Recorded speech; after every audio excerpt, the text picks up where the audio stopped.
Vào những ngày đầu của tháng 4, lá cờ máu đã bắt đầu được treo tại trường đại học UTA. Các em sinh viên đã hưởng hờ, các em sinh viên đã kính hỏi khi thấy lá cờ máu đó bay trên đầu của mình. Và các em đã kêu gọi cộng đồng người Việt quốc gia tại Fort Worth và cộng đồng người Việt quốc gia tại Dallas. Các em sinh viên đã kêu cứu các bà con chúng ta. Và kính thưa bà và anh chị em, sự có mặt của quý ông bà và anh chị em ngày hôm nay đã chứng tỏ cho sinh viên Việt Nam tại UTA biết rằng các em ơi, những người lớn của chúng tôi vẫn còn nhớ đến các em. Các em ơi, cái mối hằn mất nước đó vẫn còn nằm trong lòng chúng ta. Và các em ơi, vâng, các bác, các chú, các anh, các chị sẽ giúp cho các em để hạ lá cờ máu đó xuống. Kính thưa các bà và anh chị em, các sinh viên Việt Nam 22, 23, 24 tuổi không phải là những người đã bị đau khổ trực tiếp với những bất hạnh của quê hương ta.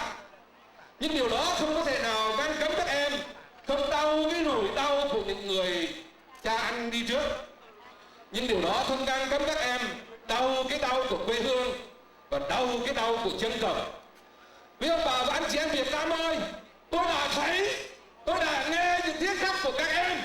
Tôi đã thấy những nước giọt, nước mắt của các cô sinh viên 18, 19, 20 khóc dùng cho tất cả những người Việt Nam bất hạnh và bợ mình trên biển Đông khi đi tìm tự do. Khóc cho tất cả những chiến sĩ Việt Nam Cộng Hòa đã bị chúng hành hạ trong những trại tù kiểu mới, chứ không phải là re-education camp, nhưng thật sự đó chỉ là những concentration camp, những trại tập trung kiểu mới. Chúng đã làm cho các ông bà và anh chị em của chúng ta phải nhìn đói, phải đau khổ vì những bệnh tật rất bình thường. Và các ông bà và anh chị em ơi, các em cũng đã đổ ra những giọt nước mắt để thương cho quê hương dân tộc. Và 82 triệu người Việt Nam cũng đang nằm trong bàn tay của luật hủy diệt. Ladies and gentlemen, 31 years ago, April the 30th, 1975, marked one of the darkest moments in the modern history of Vietnam. Democracy, freedom, human rights have been violated to the most in that one nation. Do you remember when the North and the South, the Civil War, when the North went up with the South in the U.S. Civil War? The North took care of the South, built the hospital, give them jobs, welcome back. But when the North Vietnam invaded the South, they sent all the soldiers into the new concentration camp, starved them to death, taking revenge on the same people. And worse yet, ladies and gentlemen, no freedom of speech, no freedom of expression in Vietnam, no freedom of religion, no freedom of any kind. Houston của Đài Tới xin một tràng pháo tay. The former Marine from Houston. Ladies and gentlemen, give me another round of applause. Thank you, SPTN. 1, 2, 3. Nhìn những khuôn mặt Việt Nam, các bà và chị em phải đứng ngay cái chỗ tôi đang đứng này để nhìn thấy những lá cờ Việt Nam, lá cờ Hoa Kỳ của chúng tôi. Xin mời các bà và chị em trong tràng pháo tay Denver, Colorado. Kính thưa các bà và anh chị em, phái đoàn Austin bị lạc đường. Delegate from Austin is getting lost right now, and they are somewhere in Arkansas, Cooper. They are waiting for them over here. We are supposed to be starting at 1 o'clock, but we have to wait for delegates from many other folks from the out of state coming over here. We also would like to take this up. Washington, from Washington D.C., Virginia, Maryland. Xin cho một tràng pháo tay để chào mừng bà con ở Maryland, Washington. Oh my God, it's far away. You also come down here. Xin cho một tràng pháo tay tiếp tục. Austin. Phái đoàn của Austin đang đi tới về phía bên phải của khán đài. Kính mời quý ông bà và anh chị em. Let's give a round of applause to welcome people from Austin. Xin mời quý ông bà và anh chị em, mời quý ông bà và anh chị em ra phía bên phải để kêu cái đó với các phái đoàn và đồng bào chúng ta đang tới. Xin quý vị ông bà và anh chị em cho một tràng pháo tay để chào đón phái đoàn từ Austin. Ladies and gentlemen, give me a round of applause to welcome the delegates from Austin. They paved the pain of the student at University of Texas at Arlington. They paved the pain when they see that flag of the communist flag flying over there.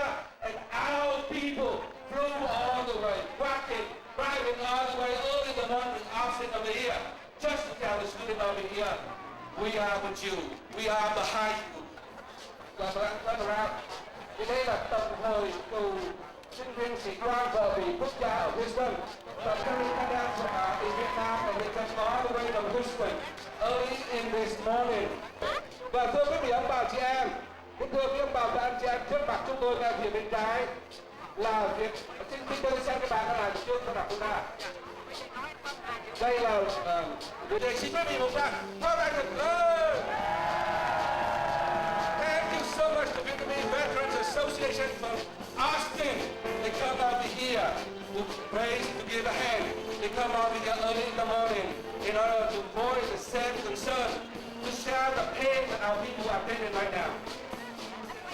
Đây là một người luôn rất là Denver, Colorado. Xin pháo vào đây là Colorado trước này. Xin Colorado. Kính thưa quý ông bà và anh chị em, ngoài cần phải nói, quý ông bà và anh chị em biết chúng ta tới đây ngày hôm nay để làm gì. Một điều đơn giản là quý ông bà và anh chị em đã nghe lời kêu gọi của các sinh viên Việt Nam tại trường đại học UTA thì tới đây để tiếp cứu, để trợ giúp cho các em thêm một bàn tay. Ladies and gentlemen, without further ado, we all know that you all come from everywhere just to extend one more hand in the appeal to respond to the appeal of the student of UTA so that they don't have to look at that communist flag flying over there. Kính thưa quý ông bà và anh chị em, đến từ phương xa có chị Nguyệt Ánh, xin quý ông bà và anh chị em cho một tràng pháo tay từ đoàn phong trào Hương ca. Chị Nguyệt Ánh và có thêm một người nữa đặc biệt là anh Việt Dung cũng sẽ đến với chúng ta hôm nay. Xin một tràng pháo tay. Kính thưa quý ông bà và anh chị em, chương trình tổ chức ngày hôm nay do cộng đồng người Việt quốc gia hỗ trợ với cộng đồng để giúp cho các em sinh viên ngày hôm nay. Và để bắt đầu chương trình, chúng tôi xin kính mời quý ông bà và anh chị em nghiêm chỉnh đứng lên để làm lễ chào quốc kỳ. Kính thưa quý ông bà, quý bác, quý cô chú, thưa tất cả các anh chị em, ngày hôm nay Nguyệt Ánh xin tha thiết mời gọi quý vị chúng ta hát với nhau bài quốc ca Hoa Kỳ bằng tất cả sự trang trọng của những người Vietnamese American và những người US citizen. Chúng ta lặp lại một lần nữa cái lời mà chúng ta đã nói trước khi chúng ta được cho cái quốc tịch Hoa Kỳ. Đó là chúng ta xác nhận chúng ta không liên hệ với những sinh hoạt của Cộng sản. Chúng ta không ở trong tổ chức Cộng sản. Và chúng ta tới đây là vì chúng ta không chấp nhận Cộng sản dưới bất kỳ một hình thức nào. Và thưa quý vị, thưa đặc biệt với các anh chị em sinh viên, chúng ta sẽ hát bài quốc ca Việt Nam Cộng Hòa. Chúng ta hát bằng nhịp tim đập cùng với nhau, một nhịp đập của quê hương đau khổ vẫn còn nằm trong ách thống trị độc tài và phi nhân của Cộng sản. Chúng ta hát bằng những giọt nước mắt của tất cả các anh chị em sinh viên trong những đêm tưởng niệm, truy điệu những ngày Black April, những ngày tranh đấu để dựng lại lá cờ vàng ngay trong lòng trường đại học UTA. Chúng ta hát bằng những giọt mồ hôi, những sự cố gắng của các anh chị em thanh niên sinh viên trong suốt những ngày qua. Và chúng ta hát bằng những giọt nước mắt và tấm lòng của tất cả những đồng bào đã đổ về đây trong ngày hôm nay, cũng như của đồng bào ở tất cả các nơi trên thế giới trong giờ phút này đều hướng về đây. Nhưng những người Việt Nam đại diện cho tập thể người Việt tị nạn cộng sản nói lên tiếng nói quyết tâm bảo vệ lá quốc kỳ yêu thương của Tổ quốc và quyết tâm hạ lá cờ máu của Cộng sản Việt Nam. Say, can you see by the dawn's early light what so proudly we held at the twilight last evening, who brought stripes and bright stars through the perilous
xin mời quý vị cùng hát quốc ca Việt Nam. Người công dân ơi, đáp lời sông núi, trong lòng cùng đi hy sinh cái gì con sang, vì tương lai đất công cùng sống và quên lên, làm sao cho núi sông từ đây luôn vững bền, cho thầy vơi trên nước ta, đủ nước mênh mông nào đất ta, nổi sông lúc liên phải cần giải huy, người công dân luôn vững bền tâm trí, cùng trái quyết chiến đấu làm cho khóc đời, còn tiếng người nước Nam cho đến muôn đời. Công dân ơi, bảo hiến thân giới, công dân ơi, thoát cơn thảm ta béo bàng, đời sống sức dân nghìn năm dầm dầm là hờ.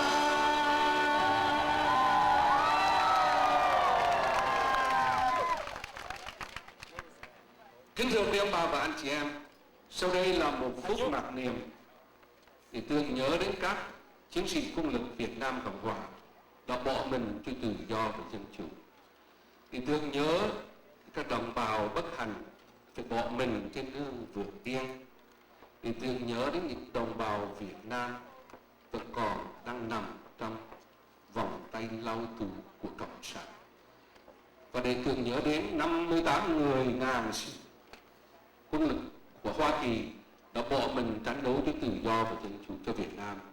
Cùng là giây phút để chúng ta tưởng nhớ gần hơn 1.000 chiến sĩ của Hoa Kỳ đang chiến đấu cho tự do và dân chủ tại Iraq để chúng ta có được ngày tự do ngày hôm nay.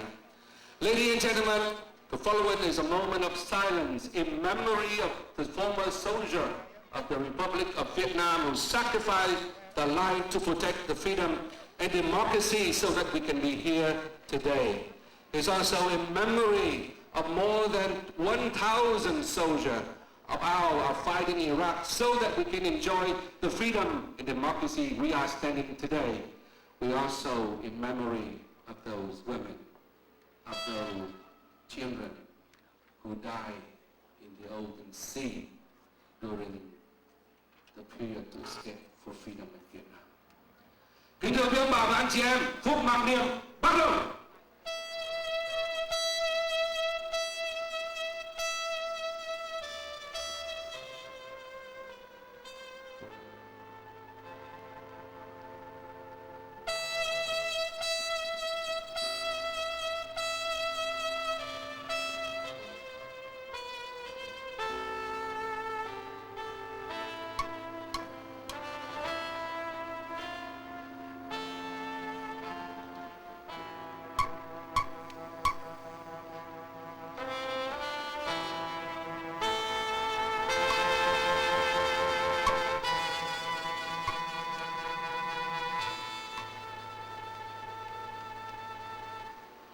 Đoàn thể, quý vị đại diện tôn giáo, quý vị truyền thông báo chí, kính thưa quý vị cao niên, quý thiếu tá, quý anh chị, cùng quý bạn từ khắp mọi nơi quy tụ về đây.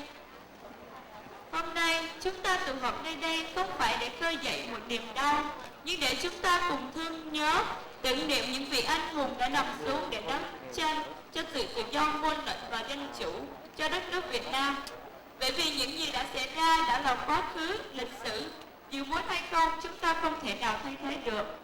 Và chính ngày hôm nay, 31 năm về trước, cũng được gọi là ngày Quốc hận tháng tư đen, nói lên sự đen tối và một khúc rẽ bi thảm mà miền Nam Việt Nam, còn gọi là Việt Nam Cộng Hòa, đã phải trải qua. Cũng chính vào ngày này là lý do đã đưa để hàng triệu người Việt Nam bỏ nước ra đi trên biển khơi để tìm hai chữ tự do, dù biết rằng đã có thể chỉ là một ước vọng mơ huyền không bao giờ đạt tới. Vào năm 1973, khi Hoa Kỳ ký hợp định Perry với Bắc Việt là dấu hiệu của sự chênh lệch của lực lượng phản ứng. Bên phía Bắc Việt, với sự chống lưng của Cộng sản quốc tế, đã dùng hết lực lượng vào những năm cuối cùng của cuộc chiến. Cuộc chiến mà nói là lâu dài nhất trong lịch sử của Việt Nam và Hoa Kỳ. 11 năm đau thương và mất mát. Đây cũng đã nói lên sự sụp đổ của miền Nam là dự án biết trước.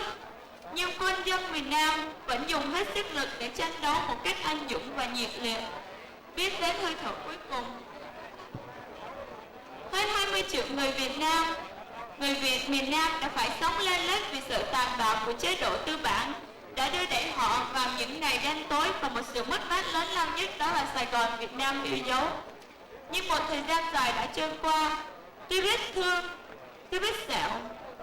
và vết sẹo vẫn còn đây, nhưng chúng ta hãy cùng nhau hướng về tương lai và hãy cùng nhau giúp sức để xây dựng lại đất nước, là đất nước yêu dấu của chúng ta, nước mẹ Việt Nam yêu dấu.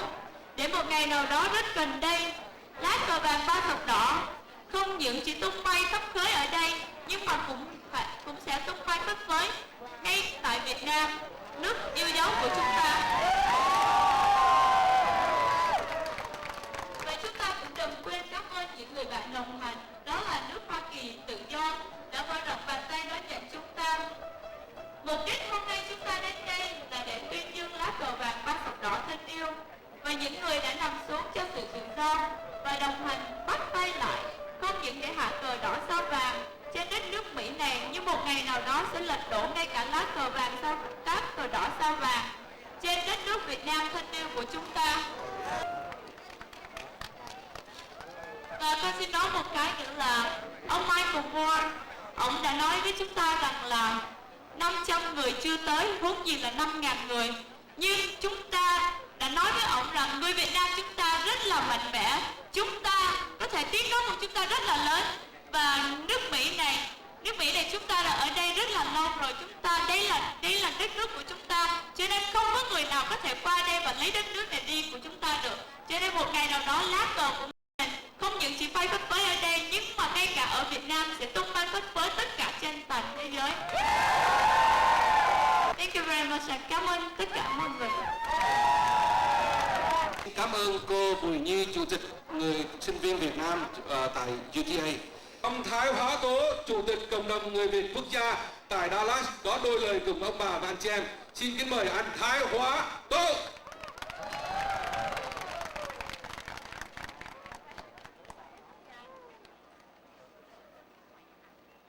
Kính thưa quý vị đại diện tôn giáo, kính thưa quý vị đại diện các hội đoàn, kính thưa quý vị đại diện các cơ quan truyền thông, và kính thưa tất cả quý ông bà, quý anh chị từ khắp 4 năm phương về đây để chúng ta cùng nói lên một tấm lòng là chúng ta không thể chấp nhận lá cờ đỏ, lá cờ máu cộng sản hiện diện ở trường đại học UTA, và nhất là hiện diện ở thành phố của Dallas Fort Worth, và nhất định chúng ta không thể chấp nhận bất cứ một hình thức nào lá cờ cộng sản hiện diện trên mảnh đất tự do Hoa Kỳ, mảnh đất của chúng ta tạm dung để một ngày nào đó chúng ta trở về giành lại quê hương, đấu tranh thật sự có tự do, dân chủ và dân quyền chúng ta tại ngôi nhà. Đó là điều chúng ta bằng tất cả mọi giá, bằng nước mắt, bằng mồ hôi, bằng tất cả những cái gì, và chúng ta có thể tập hợp ngày hôm nay.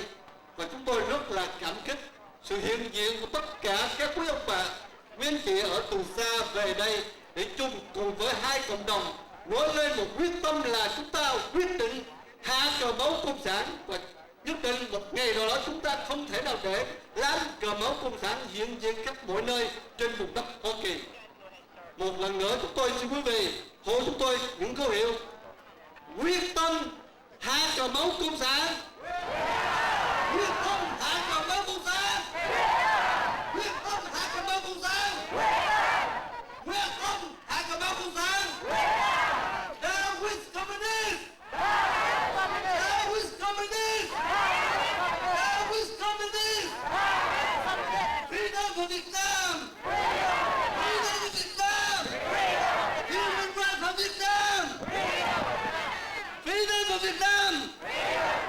Kính thưa quý ông bà và anh chị em, đến đây chúng tôi lại được giới thiệu với ông bà và anh chị em anh Nguyễn Xuân Hùng, Chủ tịch Cộng đồng Người Việt Quốc gia tại Frank County. Kính thưa quý đồng hương, các em đã nói với tôi như thế này. Các em nói: chú Hùng à, mình mà không đoàn kết lại với nhau đó thì mình sẽ thua.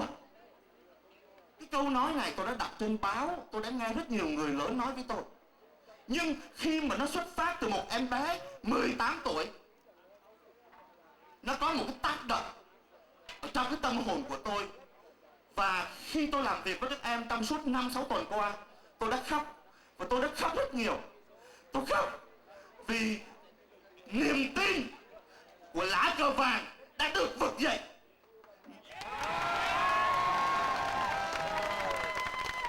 Niềm tin ở trong cái lý tưởng của dân tộc đã sống lại. Và người trẻ của thế hệ của nước Việt Nam đã tiếp tục dấn thân để tiếp nối bước chân của cha ông của chúng ta.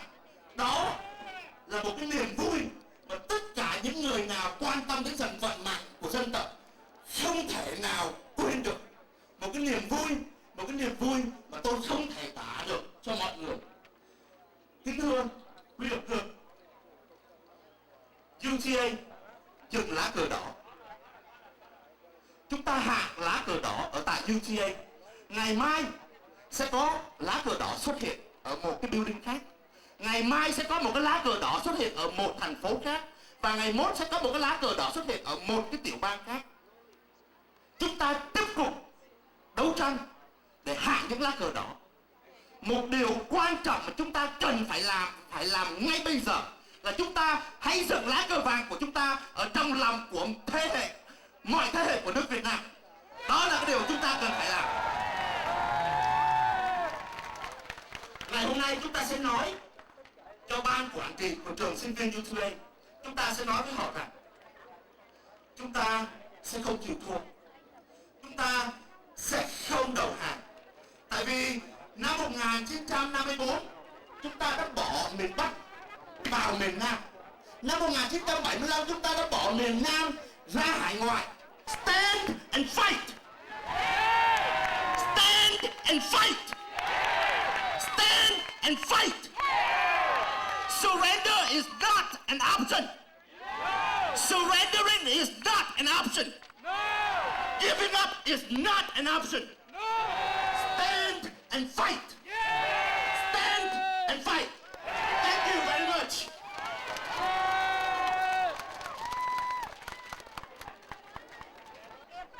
Cảm ơn ông Chủ tịch Cộng đồng Người Việt Quốc gia tại vùng Phong Quật Nguyễn Xuân Hùng. Bây giờ chúng tôi mời quý vị và ông bà, anh chị em nghe lời phát biểu của thế hệ trẻ của chúng ta.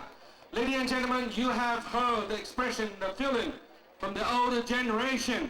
And now at this moment, please help me welcome the younger generation, Mr. Bùi Huân, a student from UTA.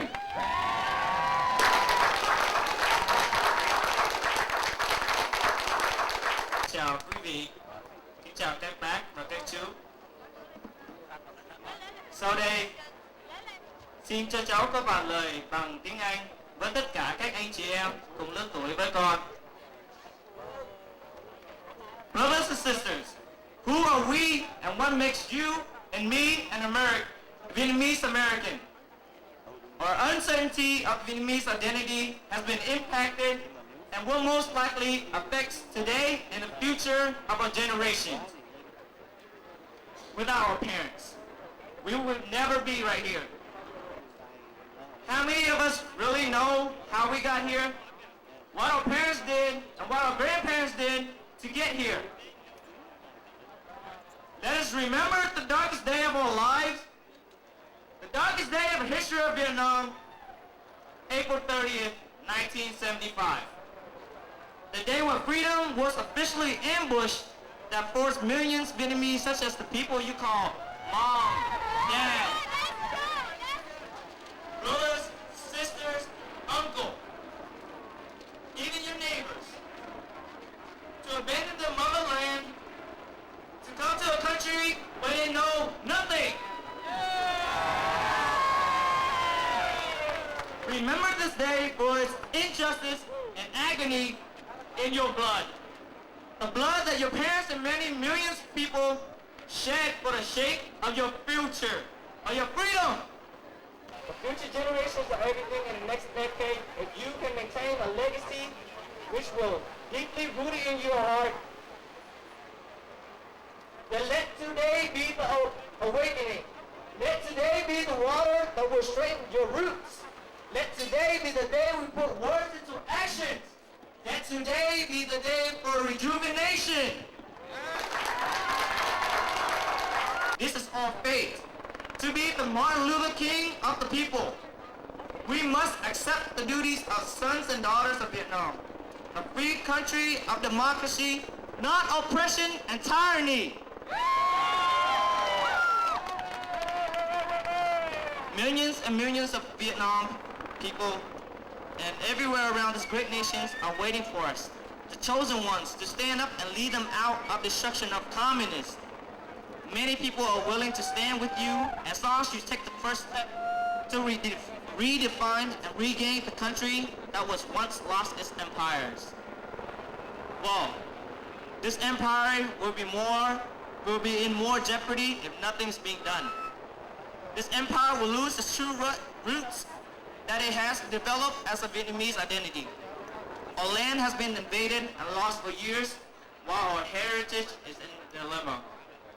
The last resort of our own identity is being disrupted.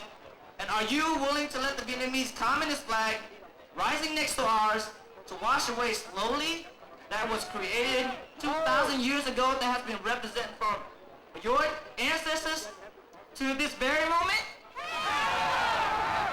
Are we going to give up that easily to let the VC do whatever they want with us? This is a poem which was written by a fellow student. It's called The Flag We Carry, dedicated to those who have fallen for our freedom. We started with nothing, building up our community, bringing our flags up, and let it fly high in the city. But now they come over here, try to have it their way, put up the flags right next to ours. Well,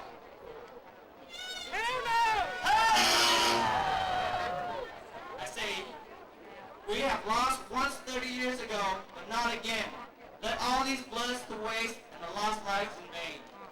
Our ancestors have done their fight, and this one is ours, to protect what they have accomplished and a flag that they died for. So get on your feet and prepare to choose for this fight that we cannot lose.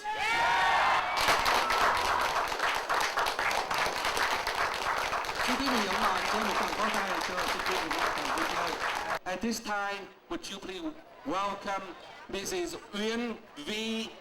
She is the chairperson of the Cultural Department of the UT Austin, and she's also the secretary of the Vietnamese American community in Austin. Xin quý vị ông bà, anh chị em cho một tràng pháo tay để cảm ơn tập phái đoàn của Austin và cô Uyên V.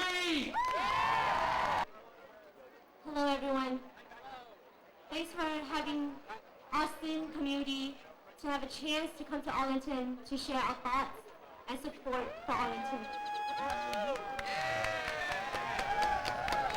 It was an honor for Quinn here from UTVSA and myself representing the Austin community, the Vietnamese American community at Austin, Texas, and VSA from UT Austin. We will present the two perspectives of this issue about the flag. So please listen carefully, because Quinn here will play the international student, and I will play the Vietnamese American citizens that live in the United States. 31 years ago, April 30th, 1975, they were brave enough to stand upright to the truth, even if it's probably led to their death. Quote from Michael Doe. Those are our heroes whose legacies we would never forget. 31 years ago, they were imprisoned, tortured, and starved in the hand of the communists.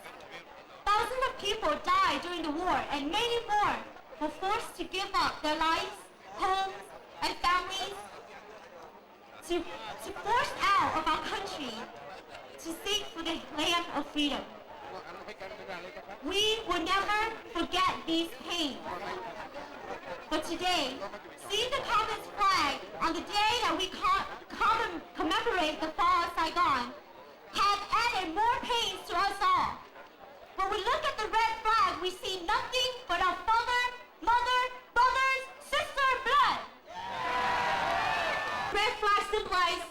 forefather blood. With it, we cannot race.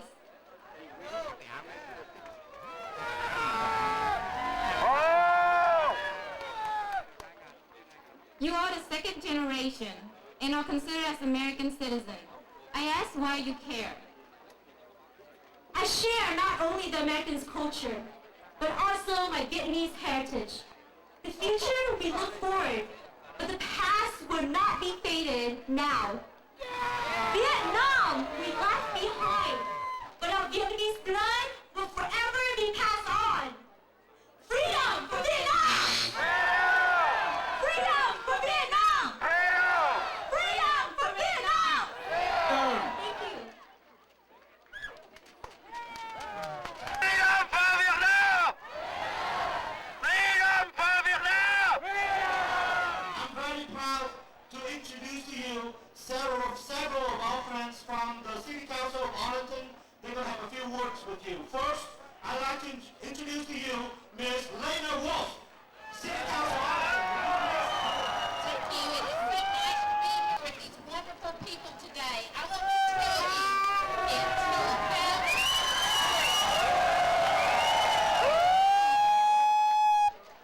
in 2003, the newly elected Mayor Bob Cluck and the newly elected Arlington City Council did not hesitate to pass a resolution, and the vote was 9 in favor, 0 against, to recognize the freedom flag of Vietnam.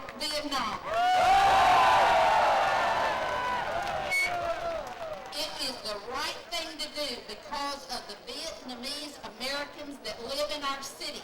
It's about freedom, it's about heritage, and it is about respect. UTA do the same thing.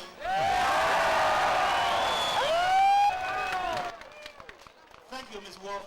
Next, I'd like to introduce to you City Council woman from the great city of Arlington, Ms. Catherine Woolman.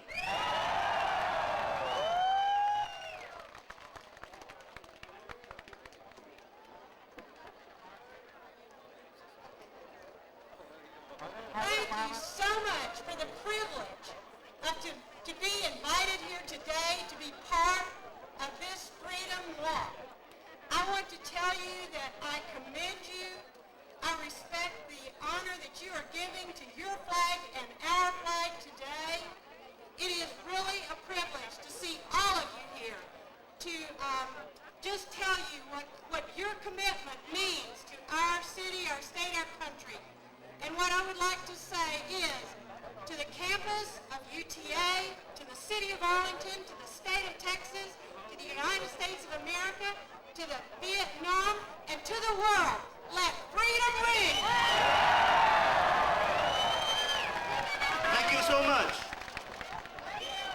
Next, please put your hands together for Robert Rivera, Councilman of Arlington. Freedom, democracy for Vietnam today.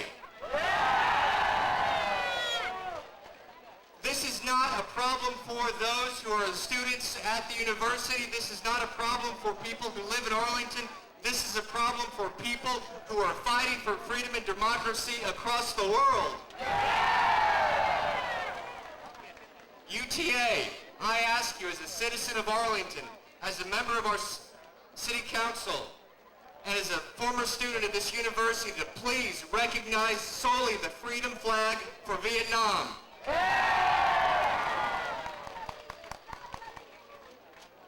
It is incredible to see everyone here today. Usually, I have the honor to see you all on days of celebration, and I know today we are here for a different purpose. But today is a celebration of freedom and democracy, and that is always worth celebrating. I am honored to stand with you anytime, anywhere, and if there's anything I can ever do for you, let me know. Thank you so much for your support. Next, I'd like to introduce to you a former city council person from the great city of Fort Worth, Mr. Clyde Pitch. Fort Worth.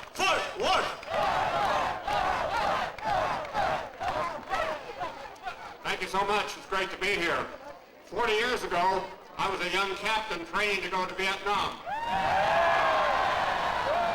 I wasn't going to Vietnam to fly the communist flag, flying a combat mission in South Vietnam.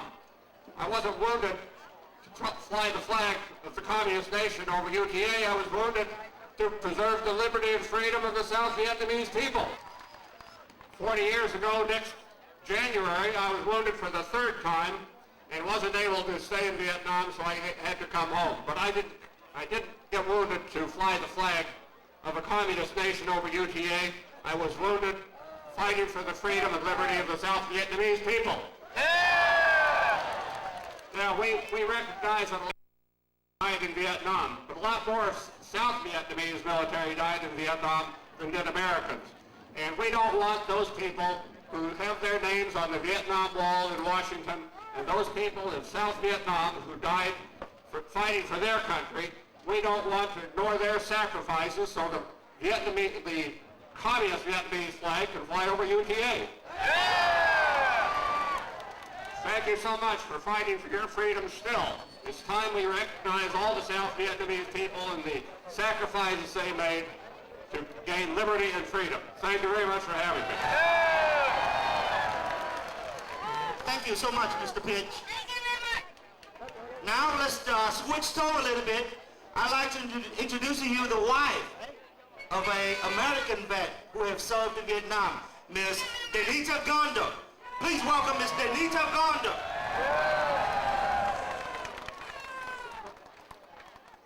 Hello, I am married to a Vietnam vet and a Marine, John Gonder. In 1971, defending the freedom of the Republic of Vietnam. God bless our Vietnam vets. And this will be short but not so sweet. UTA does not have a clue about the current evil repressive system the communist flag represents. They need to do research and educate themselves. And this quote about the communist flag. The Vietnamese communist flag is a reminder of death.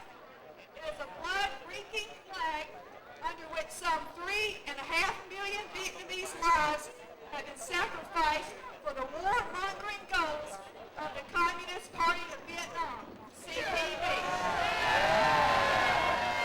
It is proclaimed in Hanoi's national anthem, Forward Soldiers, which says in part, we swear to tear our enemies apart and drink their blood. In case you don't get the meaning, UTA, the communist flag is offensive. And I want to add these two offending items. I am also offended that a great percentage of students in our Texas universities and others in our nation don't know very much about the Vietnam War or why it was fought or learned its lessons because they have never been taught the truth. I am offended that the current government of Vietnam has committed many human rights atrocities and are never held accountable by any of our government representatives nor the universities. Thank you for letting me speak.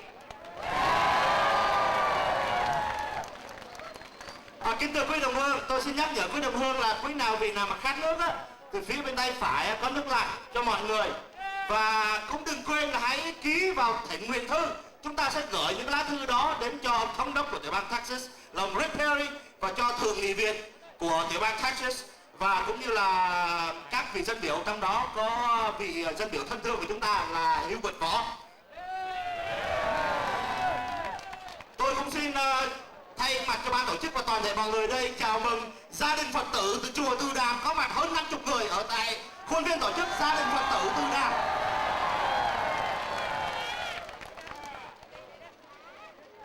Và kính thưa quý vị, chúng ta có một người khách rất đặc biệt. Ông ta bay từ Arizona về đây. Ông này là một cựu chiến binh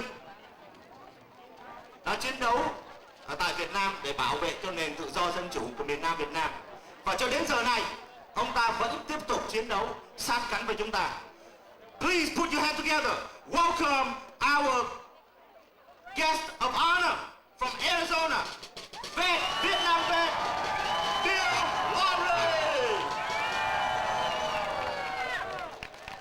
Xin cảm ơn quý vị. And hello all American veterans who are here today, and bless you for your service for a righteous cause. Hôm nay là ngày rất buồn. Vì hồi đúng ngày này, hồi 31 năm trước, tôi đang ngồi ở trại tị nạn ở Guam. Tôi tức quá. Tôi dành nhiều người lứa. Nếu tôi có một B-52 riêng tôi phải đến Hà Nội, tôi gửi cán bộ cộng sản đến các bộ đi.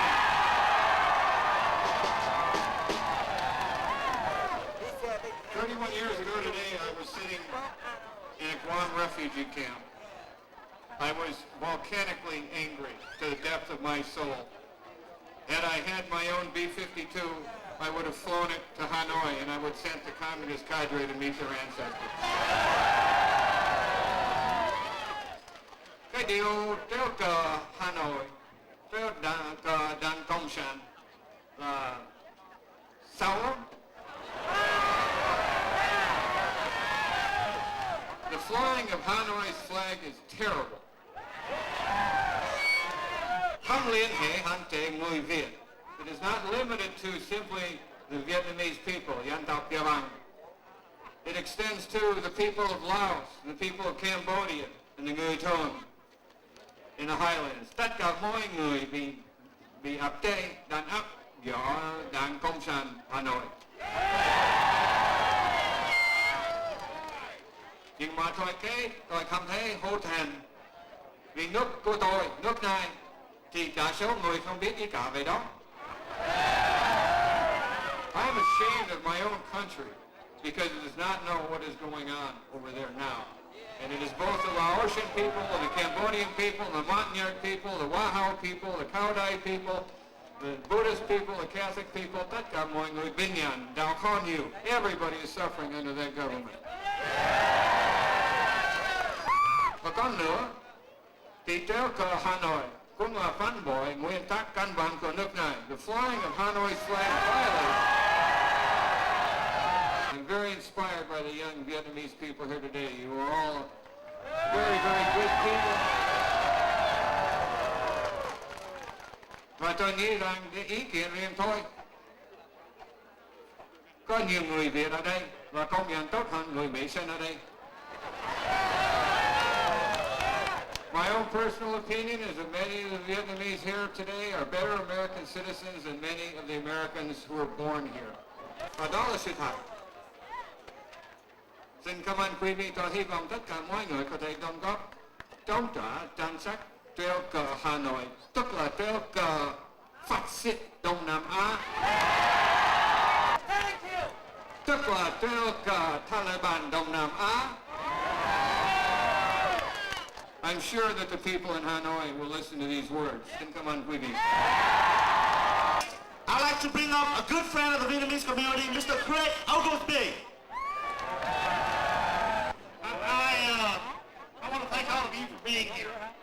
This university doesn't understand, and we need to get the message across to them. The flying of Vietnamese flag, North Vietnamese flag, is wrong. Mr. Spaniello, that flag needs to come down!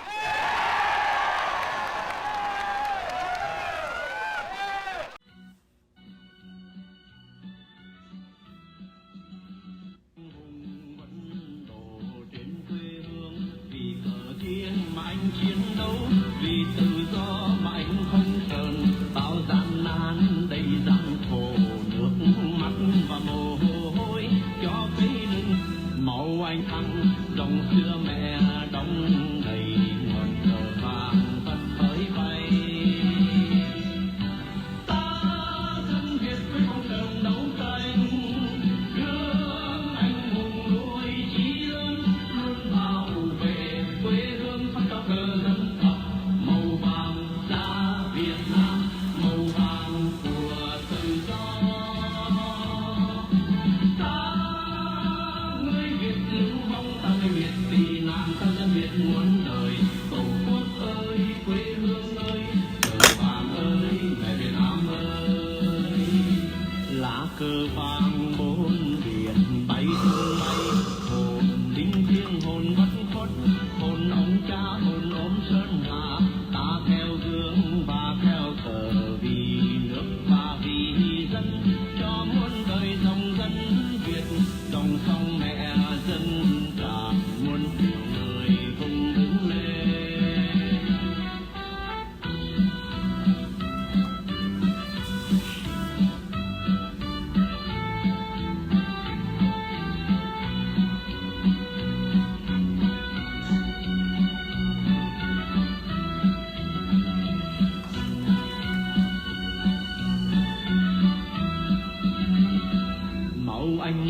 vì tự do mà anh không sờn bao gian nan đầy gian khổ, nước mắt và mồ hôi cho cây rừng mai đứng thẳng, dòng xưa mẹ đóng đầy ngọn cờ vàng phất phới bay.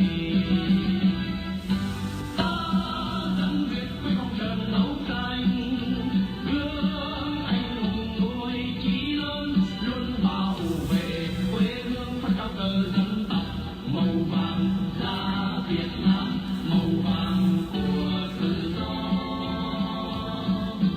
Ta người Việt lưu vong, ta người Việt vì nạn, ta dân Việt muôn đời. Tổ quốc ơi, quê hương ơi, cờ vàng ơi, mẹ Việt Nam ơi. Lá cờ vàng bốn biển bay tung bay, hồn linh thiêng hồn bất khuất, hồn ông cha hồn ôm sơn hà. Ta theo gương và theo cờ vì nước và vì dân, cho muôn đời dòng dân Việt, dòng sông mẹ dân tràn muôn triệu người vùng đứng lên. Ta dân Việt quyết không trần đấu tranh, gương anh hùng nuôi chí lớn, luôn bảo vệ quê hương phát cao cờ dân tộc, màu vàng da Việt Nam, màu vàng của tự do.